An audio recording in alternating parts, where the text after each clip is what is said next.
Hello friends and welcome to this presentation on the CFA Level 2 exam results for the November 2024 exam window. My name is Dr. BJ Tolia. I'm the Level 2 professor at Kaplan, Schweser. And in this presentation, we're going to talk about what is the takeaways that you can have for your exam result for this last sitting in November 2024. So let's get started talking about what is that you accomplished during this exam. What is it that your results tell you? First, let's talk about those who got the good news. They passed the exam. And if you pass the exam, then obviously you want to first look at the fact that you are uh, a small percentage of those who have crossed the threshold, 39%. So pretty low pass rate as compared to this recent results. 10-year average is about 45%. So this is significantly lower this time. This cohort did not perform as well. As you can see in the recent past, the biggest pass rate was in May 2024 with 59% pass rates. Well, those of you who passed the exam, what's next? Well, what you want to do is to celebrate, obviously, and then do some introspection as to what worked, meaning what study habits that helped you master the curriculum, what study habits allowed you to be gaining the analytical skills that were necessary in answering the questions as you saw on the exam day. It also should be a learning experience to determine what needs improvement.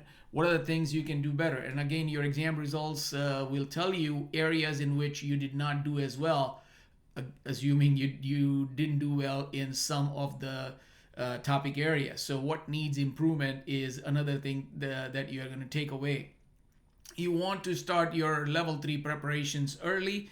Keep in mind it is another challenge that you have to overcome, and you need to also determine the pathway that you're going to use for level 3. So level 3 has specialized pathways where you can specialize in the traditional portfolio management. So that is the first one, and that is the traditional, meaning that has been the case forever. For level 3 there was no choice up until 2025. And so portfolio management pathway, then you have private markets, which is, think of it as alternative investment, and then private wealth, and that is advisory services. So based on your career choice, based on your preferences, you can choose a specialized pathway to determine what you're going to register for. But start early, embed whatever you take away from your level 2 experience into your preparation process for level 3. All right. For those of you who failed, what are the top reasons for failure?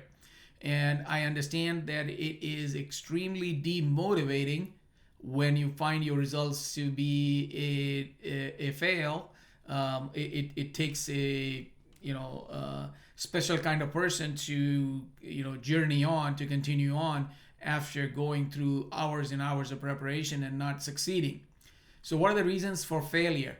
Number one reason is not following a structured study plan. So you are kind of embedding your study process in a haphazard manner. Whenever you have time, you study. Well, that is not a structured study plan. You need discipline, as I'm sure a lot of you already know.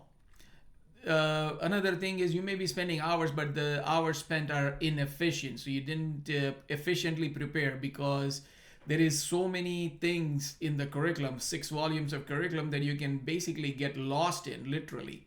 And so you need an efficient program as to where you're going to spend your time, how you're going to spend your time, and so as to get your biggest bang for your buck. So efficiency, not devoting enough time, and this is a key element. So practice leads to perfection in this exam. So not devoting enough time for practice is a key. You can go through the curriculum 3 times, 10 times, Doesn't matter if you're not practice. Practice aids in retention. And practice also enables you to critically evaluate gaps in learning. So you thought you understood, but you really did not. And then when you practice something, you will find out why things are the way they are and what was your misunderstanding of the curriculum. So not devoting enough time to practice is a very, very, very common reason for failure. Technical gaps in learning. There are things that, especially if it is not within your background and you're finding it extremely difficult to digest, to synthesize, that may lead to, again, some gaps will occur for any candidate, doesn't matter. But significant technical gaps can lead to obviously failure. You want to devote the time necessary to master those skills. Those are the skills you are going to be held accountable to.